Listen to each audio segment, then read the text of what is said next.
Morning, y'all. As you can tell by the way I'm dressed, it's just a little bit cold out here today. We're just about 20 degrees inside my shop here. We're almost up to the 20-degree mark outside. I got a fire going. We're going to see if we can get it warmed up. But I had a comment on one of my other videos about the forge and the anvil that I use. So I think I'm going to do a short series on some of the tooling that I use. Today I'm going to start with the question and the forge and the anvil. Typically the one I use most is this gas forge.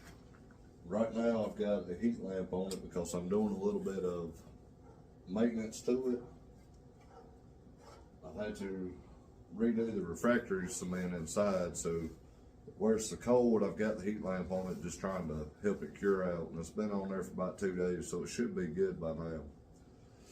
But all this is a homemade one.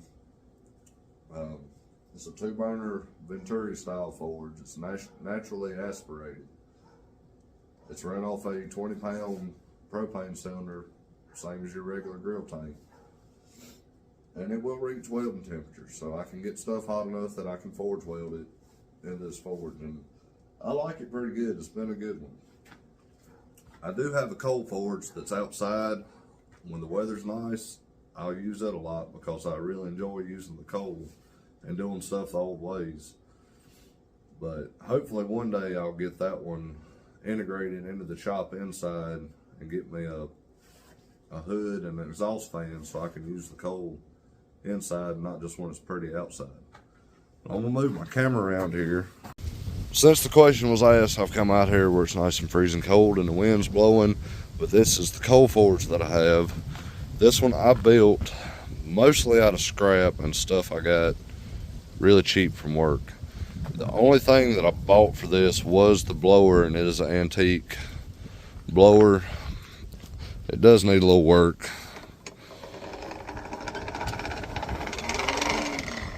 It's a little noisy, but the oil's really thick in it this morning because it's cold outside. But this one works great. I love it. I love using the coal forge and feeling like a real blacksmith. But there's that one. As far as anvils go, I have 2 different ones. This one was the first real anvil I got. It's a NC Tool big face pattern. I was lucky enough when I was first starting out that this one was gifted to me. And the only condition on this one being a gift and me keeping it was as long as I was still forging that and using it, that I got to keep it. And I've been doing this for almost 9 years now, so I'm still going with it. Now this other one is a hay button. It's an antique anvil, and from the serial number that's stamped on it, it was made in either 1900 or 1901. And both these are good anvils. These you can still buy. These are no longer made anymore. These, NC Tool has a couple different patterns and sizes that you can buy and choose from, and they're a pretty good anvil for being newer ones and all. We'll change the angle so you can see some of the differences in these 2 anvils. This one is a more traditional pattern. This one, like I said, is a farrier's anvil, so it has different functions and different things in different places. The only thing I don't particularly like about this anvil is where the hardy hole is. Traditionally, it's closer to the heel. This one being on the horn with some hardy tools kind of hinders what you can and can't use in it. And both of them have pritchel holes. That's your small hole back here on the heel. They're good for hold fast or if you're punching through small things with a small punch. And like I said, both these are good anvils. They've served me very well over the years. Hopefully one day we'll get us a big one, about 250 pounds plus, if we can find one for the right price.